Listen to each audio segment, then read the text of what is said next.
Timbog ang sospek sa kasong pambubugaw sa isang resort matapos ang ikinasang entrapment operation ng NBI sa Tondo, Maynila. Si Rod Dagusad sa detalye. Nasa 23 babae ang na-rescue ng mga tauhan ng NBI-NCR sa ikinasang nitong operasyon laban sa sexual trafficking sa Tondo, Maynila. Kasama sa mga na-rescue ang ilang mga minor de edad na ibinubugaw sa mga banyaga. Sa isinagawang entrapment operation, 3 sospek ang naaresto kabilang ang isang minor de edad. Normally, ang client nila is yung mga banyaga, Chinese and other nationalities. Normally, ang practice, they will conduct it in a resort na may party. So doon magka-jamming-jamming yung mga tao. Nakipag-mingle po yung mga tao doon, yung mga talents nila. Yun po yung tinitignan po namin na ang gulo kung may mga yung angles na yun kapag involved sila sa mga pogo. But normally Chinese, Koreans and other foreign nationalities. Paalala ng NBI-NCR. To be on the lookout for their young.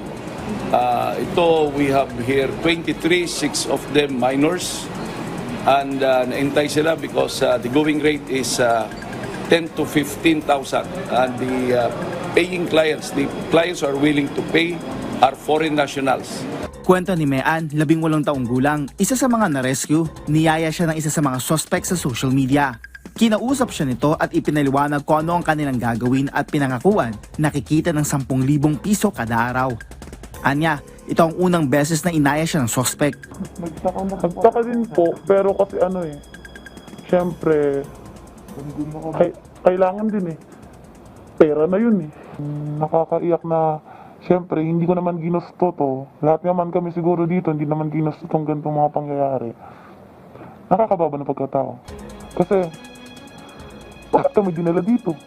Dagdag pa niya, Anya, sinabing Chinese ang kanilang magiging kliyente pero nagulataan nila sila na puro mga Pilipino ang kanilang nadatnan. Aminado naman ang suspect sa nagawa niya.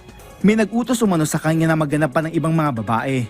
Nagsimulaan niya siya na siya mismo ang ibinubugaw at ito ang unang pagkakataon na ginawa niyang mambugaw. Aabot sa 3,000 piso ang kita niya sa bawat babae. Sabi po kasi magdala daw po ng minor. Sabi po nung contact sa akin, magdala daw po ng minor. Kaya din po kasi ang mga kanilang minor na gano'n talaga. Kaya po dinala ko din. Nag-hesitate pa po ako dun.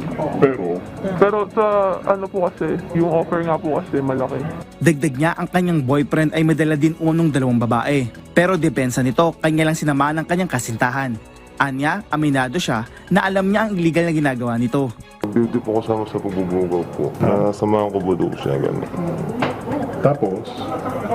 Magano po sa isang resort po. Samantala, tinitingnan naman ng NBI-NCR ang posibilidad na magsampa ng kaso dahil sa paglabag sa Money Laundering Act sa may-ari ng resort kung saan inipon ng mga na-rescue ng mga babae. Rod Dagusad, para sa Pambansang TV, sa Bagong Pilipinas.